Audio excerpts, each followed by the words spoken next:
The building of a moulding of a size such as this catamaran, which really is quite massive, is a very interesting undertaking and requires a huge amount of ability, experience and forward planning.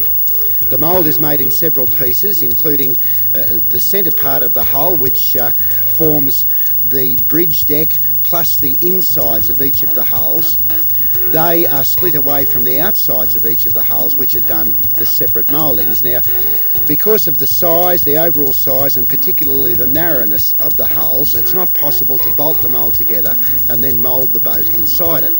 So the bridge deck and the insides of the two hulls are laid up.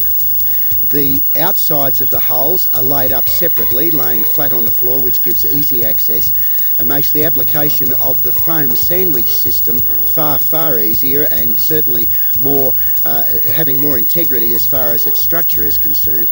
And once all that is cured and trimmed, the pieces of the mould are bolted together using extremely broad flanges and large bolts so that they set properly, and then a line of bonding is run down the inside. Now, Perry uses a couple of techniques which are designed to overcome a couple of inherent problems as far as fiberglass is concerned in the moulding of these hulls.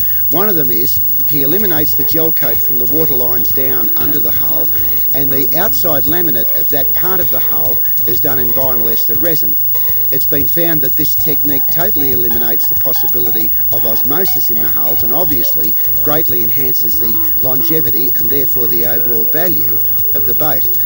And once the hulls are bolted together and all of the joints have been bonded up securely with plenty of fiberglass and resin, the interior of the boat is then installed. Now, that's done in a combination of fiberglass mouldings and marine plywood bulkheads, which are securely bonded into the hull, and the interior fit out then goes in. Now, all of that is done whilst the hulls are open so that access is easy through the open top of the boat. You can get all of the components in there, work on them easily, you're not in confined spaces, and you've certainly got plenty of ventilation.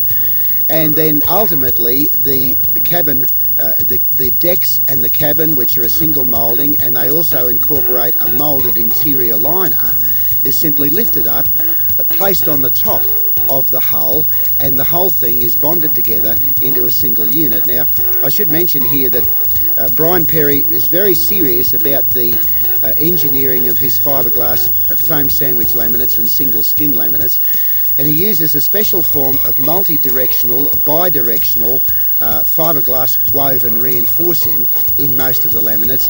These are usually interspersed with a layer of 3/4 ounce chop strand mat, which helps to mechanically lock the layers of woven material together. So that laminate in combination with the foam makes for an extremely strong hull, which once it's all bonded together becomes what amounts to a full monocoque structure. In other words, the wonderful thing about a fiberglass boat is that you can build it in 20 pieces if you like, but once you've bonded all those pieces together, because polyester and vinyl ester resin cross-links with cured resin, they effectively become one single piece, so all stresses are distributed right throughout the entire vessel, making for an extremely strong vessel. Perry goes to a lot of trouble with the engineering. He uses Volvo sail drives in the boats, which install very easily and which give reliable and quiet power.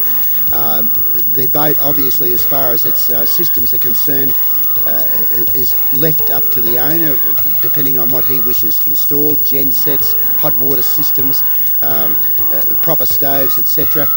Can all be installed to the owner's specification, and the boat slowly comes together. Now, next time we come back with Perry's, we'll be looking at a boat on the water, the finishing of this particular boat in the factory, and we'll be going sailing aboard a Perry catamaran.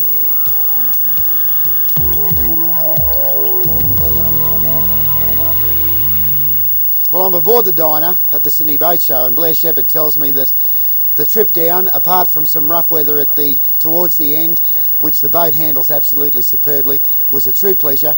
It was the first long-distance voyage for this ship, which really is brand spanking new, and she behaved herself absolutely impeccably. Now, she's also created quite an amount of interest here at the Sydney Boat Show, and in fact, the show has been a show of mixed impressions, if you like. Now, weather-wise, it has not been the best of Sydney boat shows. The last 4 days have rained incessantly and been extremely cold. Today is bright and sunny, but we have about 40 knots from the northwest, an icy wind blowing over Sydney. Now, having said that, that's the only negative aspect to the 1998 Sydney Boat Show. In fact, I've really been quite amazed. I get, I guess, a better impression of the state of the industry at the Sydney Boat Show than most other people do, because I'm going around and endeavouring to sell to the exhibitors. And their reaction to my approach obviously gives a very good barometer as to the state of the industry at this particular time.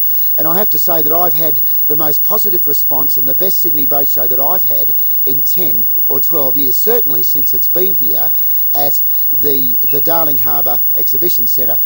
Now, I don't know what the reasons for that are. I have some ideas. It certainly has to do with the upcoming Olympics, with the budget which is about to be released, which I'm sure most people feel positive about, and with other factors. But the fact remains that this boat, plus her contemporaries right throughout the marina here, have generated more interest than this type of boat has in previous years, and in fact the average length of the boats on this marina has increased by around about 3 metres this year. So that tells you something about the way in which the market's going. We're going to walk around the marina now and show you some of the highlights of the on-water display and of the marina itself, and then we'll go over to the pavilion and show you a truly sparkling display in the pavilion.